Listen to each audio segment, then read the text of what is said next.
All right, so we're going to talk about why millionaires and billionaires are becoming content creators. So let me set the stage for this one. So what's interesting to me is that Chamath he is creating a paid subscriber list. So he has paid subscriptions turned on for Twitter now, or X, and I believe he has a paid Substack too. So where he's going to share research with his fans and say, hey, look, I'm going to use the proceeds from this, and we're going to use the proceeds to basically get even better research for you all. And so I want to share this with you all because you all enjoy what I read. And I actually subscribe to one of his Substacks where it just shows the stuff that he's read for the week. And so I can kind of get into his head, right? And then the other interesting thing is that Andrew Wilkinson, who founded Tiny. So Tiny, they own a handful of companies. That they own MetaLab, and they have Dribble. What else do they have? They have Thrive Market. So they have a handful of companies. And I think, what is it? WooCommerce? Maybe they took that company public. So WooCommerce, they took it public. But anyway, so you have both these people that are maybe worth, 100 million plus or so. Chamath is maybe close to a billionaire, if not more. And they are turning on.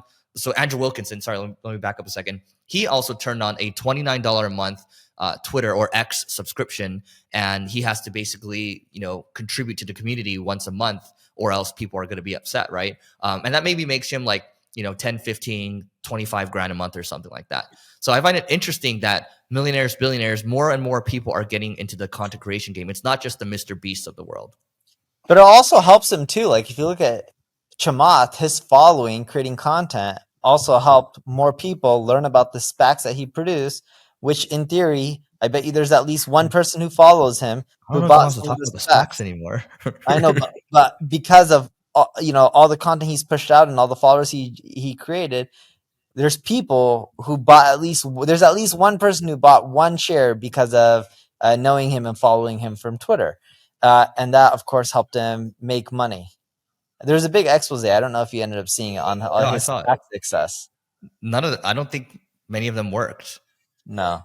Now, don't get me wrong. I'm a Chamath fan, right? I generally like what he says. I think, but, unfortunately the SPACs didn't work. Here's the other things. People are like, one of the tweets was like, did you repent for all the losses that you incurred? And like, and he's like, well, did you get out when I got out? So that was his response to them, but not, we digress. The point being here is that I think even the investors, the top investors in the world, people that are popular, they understand the value of an audience, right? And I think more and more people understand that the one thing that you can separate yourself from the rest of the crowd is having an audience. One of our video editors sent me a text the other day.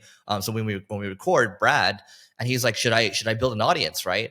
And I was like, absolutely, you should build an audience. If you're willing to put the time and effort and eat poo-poo for 3 years, then you should build an audience. And look, more and more people are doing it. There's a reason why Oprah became so successful, why Tim Ferriss became so successful, right?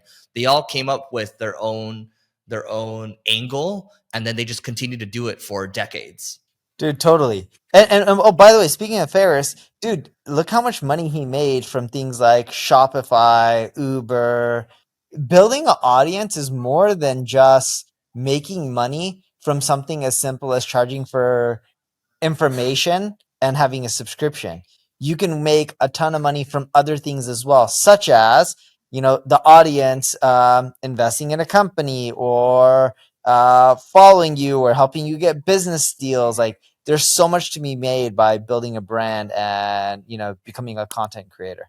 Let me give you 2 examples here. So you sparked we just made an idea, baby. So for example, Jason Lemkin. So he had a company called Echo Sign, and he sold it to Adobe, and now it's just called Adobe Sign.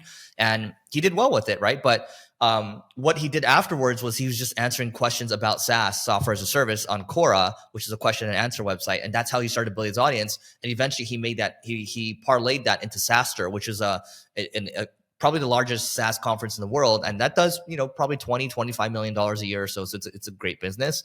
And that's an example of, not only did he build a conference from it, but he gets a lot of deal flow from the SaaS world, where he also continues to invest as a venture capitalist. Now, another example here would be Harry Stebbings from 20-Minute VC. So 20 VC, he's been doing it for about 9 years or so. I think he started it maybe when he's like 18 or 19 years old.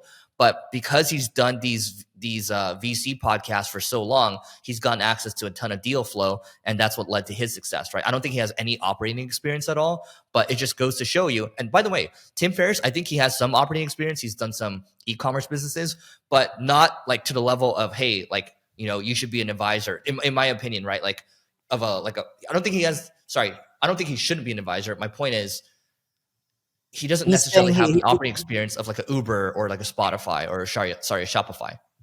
what Eric's trying to make a point is Tim's built a great audience similar to Chamath and others. I think Tim's audience is actually bigger, but with Tim's Yes. audience specifically, even though he hasn't operated a large company like a Uber or anything like that, he's still doing extremely well from advisor shares and investing deals, etc., because of the audience size. Even Chamath, not trying to hate on him on the SPACs or whatnot, makes a good point. He got out, he made money. If people did at the same time, I don't know if they were able to or not, but if they were, good for them. They would have made a killing as well.